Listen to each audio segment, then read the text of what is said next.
Hi, everyone. In my 40 plus years of working with people and their relationships, I found three things that help create and attract healthy people and healthy relationships. One, improve your relationship with yourself. This affects who you are attracted to. Two, heal your past.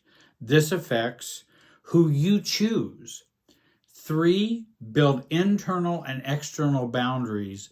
This affects how you build that relationship with someone else. First of all, improve your relationship with yourself. And again, this will affect who you will be attracted to. Increase your self-love and self-compassion. I cannot say that often enough. The relationship you have with yourself will get mirrored in the relationship you have with someone else. If I'm very critical and negative about me, inside, me to me, what I find is I'll be attracted to somebody who will tend to be negative towards me. And so I've mirrored my internal process now into the external relationship, an external relationship with someone else. People also ask me all the time, well, how do I learn to love myself? Well, it's not so much of a how question, it's a when question. When are we going to love ourselves? Because it is a choice and we have to begin that process. I understand there's some tools or things that can help with that, but it really is a beginning when they say, well, I don't know how to love myself. Are you ready?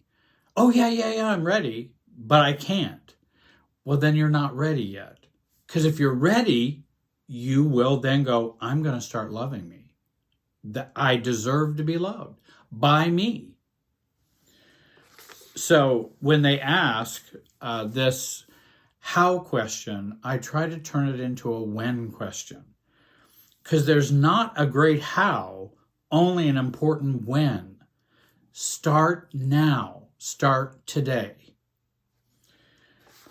Second, increase your self-awareness regarding getting to improving your relationship with yourself. Start getting clearer about what are your thoughts, and what are your feelings. This is an important practice. Go get a feelings list on the internet. Print one of those off so that you know what feelings are and begin to separate what your thoughts are and what your feelings are. Oftentimes we tend to feel think, especially if we've grown up in dysfunctional families. And I want to be able to think and I want to be able to feel, but not have them mesh together. Avoid statements like, I feel that. Well, I feel that, That's not a feeling, that's a thought. Or I'm feeling you're doing this. No, that's a thought, that's not a feeling. If they were doing that, how would you feel? And then we would use feeling words. I feel sad. I feel hurt. I feel angry. Again, both of those statements I mentioned we want to avoid are thoughts. So identify thoughts from feelings. That's a part of maturity. Also, increase your self-definition, your beliefs, your values, your principles. What are your family of origins, values, beliefs, and principles, and what are yours? Sorting those out, we become more mature, and we also attract different people, and we are attracted to different people to sort those out. What do I believe? Not what have I just been taught, or what have I just absorbed from my family of origin, but what have I decided? What do I believe as an adult? Use your principles to guide you rather than just using feelings or intuition. And again, feelings and intuition, while feelings are very important, they don't always direct us in the right direction. So many people have said, had I only known, I probably wouldn't have dated them. Well, probably feelings and intuition got the beginnings of that relationship going. And it was things that we were unconscious about. I would recommend the book Inner Bonding by Margaret Paul as a beginning step to improving your relationship with yourself. The second point I wanted to make is healing your past. This will affect who you are attracted to, and it will affect your chooser, who you choose. Many times we choose in an unconscious way, out of our unconscious. We will choose someone who fits all of our trauma, problems, past, unresolved issues, and they fit very nicely with that. I want to change that chooser. The way to change a chooser is heal your past. We all have unresolved family of origin issues. All of us. Nobody grew up in a perfect family. Some families have fewer issues and have been passed on through generations and have had fewer conflicts about love, respect, and boundaries. Some families have had no boundaries.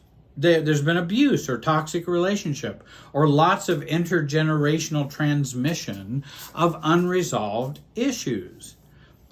There are many families that are like this. That will cloud and shape our chooser. Those things will shape our chooser. We want to get a better chooser. Healing your past is a way to do that. Getting help from a therapist or a coach can help you resolve some of these issues, which can heavily, as I've said, affect your chooser, who you choose. Many of us have past relationship hurts, issues, traumas, abandonment, fear, mistrust, betrayal, anger, left over from the past. That affects our chooser. And I want to emphasize that because that's very important. You will gain and have a much healthier chooser, who you're going to choose, to resolve those issues. We internalize these wounds and think, feel, and act out of them in our relationships with others, and often when we're not aware. So that's why it's important to do that deep work. Many of us have had traumas from the past. These traumas require special care and special help. We have experienced maybe physical abuse, sexual abuse, financial abuse, emotional abuse, or other traumatic events. Then we want to resolve these painful experiences with therapy or a coach. And read some books, like there's the CPTSD workbook. There's all kinds of books out there on PTSD. Maybe we've grown up with CPTSD, which is kind of a chronic post-traumatic stress disorder, which had happened over and over and over again. We may have grown up in alcoholic families, addicted families, narcissistic families, and all of those contribute to our emotional universe and how we see and function in relationships. The more healing and recovery we have regarding these issues, the less we will depend on our relationships to resolve these issues or make up for our unconscious pasts or our unconscious pain that's ever present or is maybe out of our awareness. And we will want these relationships to fix those things. Relationships don't fix trauma. We do. Relationships don't fix family of origin issues. We do. If we're not ready for a relationship with ourselves, then we're probably not ready for a healthy romantic relationship with another person. And that's okay. Begin the work on you. You will become ready. I've had some people ask me, hey, Jerry, well, when will I be able to date? Or when will I be able to? You will know. You will know. And many times it's been amazing when they've made those changes. They find somebody comes out of the blue that they never would have thought. I'm not saying that happens for everyone, but many times, I just recently had it happen again. They find someone that they care about and that cares about them. And out of their work, they're able to be attracted to them and that person attracted to them. As the 12-step program teaches us, first things first. Do you, then do we. Thirdly, build internal and external boundaries. Boundaries are an extension of your true self. These are the things I will tolerate and what I won't accept based on who I am. Boundaries are attractive to the right people. They are attractive to healthy people. And many times we fear if I have boundaries, they won't like me or they won't. Well, you're going to be attracted to someone who doesn't like boundaries. How's that going to work out? I want someone who is attracted to boundaries, to healthy boundaries. If you want a toxic relationship, have no boundaries, go along with anything and everything. And I believe codependency work teaches us how this just doesn't work. Having been am a recovering codependent, I know how that works in relationships. Boundaries establish where you end and someone else begins. Internal boundaries involve learning detachment. I want to have internal boundaries in there between me and you. I want to have greater detachment. Often we've been way too enmeshed and fused in dysfunctional families.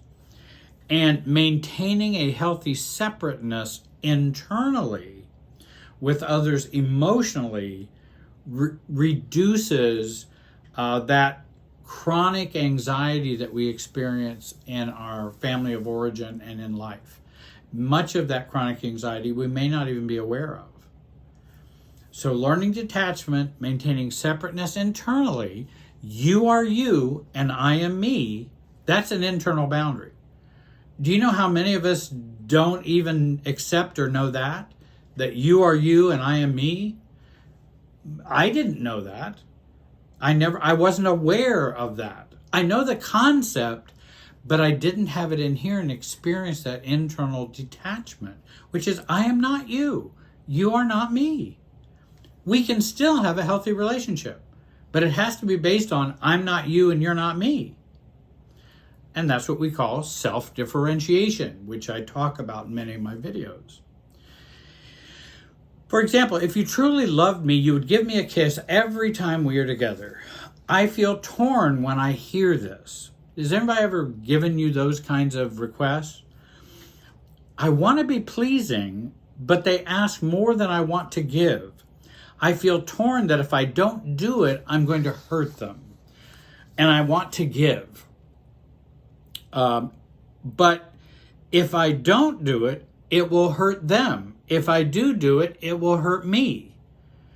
That's too much closeness, too much enmeshment, not enough internal boundaries emotionally. We are not in control of other people's feelings, and they are too much in control of our feelings. Hey, if you really love me, you would kiss me every time we see each other. Well, maybe I don't want to. Can I be me and you be you? And the internal boundary of, it's okay if you're not happy with that, because I have to do me in this relationship. And that you can either be happy with that or not be happy with that, but I'm not in control of that. You are. External boundaries involve how we interact with others externally. I don't like it when you criticize me about everything I buy at the grocery store. I don't like that. And I would please stop. When I come home, let me put all the groceries away, and I don't want to hear a menu or litany of problems as to what I shouldn't have bought, what I bought. I had a client long ago who dealt with this boundary issue with a boyfriend, and they were in the beginning stages of engagement. Derek, this is Karen talking. Derek, my preference is that you don't move in with me until we are married. We have a lot to work out before that happens. But Karen, I care about you a lot. I love you. And we've been dating for some time now. And it would save us so much money if we would just move in together. I understand. But my boundaries are not about the money. Also, she's also aware of, I've noticed, Derek, that you've never talked about your previous marriage. I know you were with her for a long time. Oh, Derek says, I've left that in the past. I only want to move forward. Well, Derek, that will be hard for me, Karen says. I believe past relationships influence us today and guide us into healthier relationships. So it will be hard for me to move forward in our relationship if we can't be open with each other about our past relationships. I don't mean every detail. I just mean that what we've learned from those relationships and what they were like. Derek says, well, she was just a witch, and I just want to keep her out of my head and out of our relationship, which I might mention, what he just stated is going to keep it in his head and keep it in the relationship. He's unresolved about that past relationship, so he's going to bring it into the new one with Karen. Karen says, I respect your privacy and choices, but choosing to handle it that way conflicts with my view of a healthy and growing relationship. I believe not talking about her and your relationship with her allows her to rent more space in our relationship. Just moving on is not how I have resolved hurtful things in the past, Derek. Maybe you don't agree, and you don't have to agree, Derek. I'm not telling you what to do. I'm telling you what I prefer and how I think about this issue. I want to share with you how openness is important for me in having a good relationship. Well, Derek says, well, I just don't see the point. I don't want to talk about her.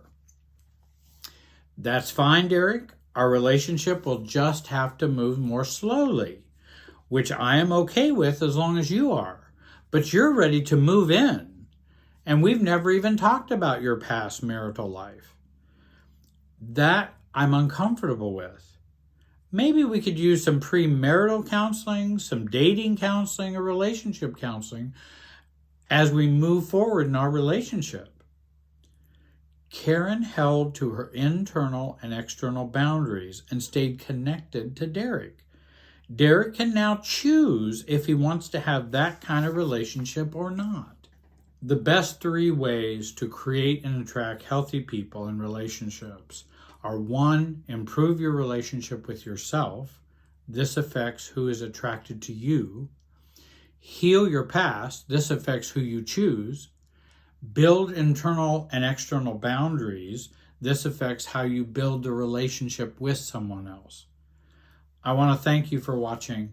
Have a great day and be wise.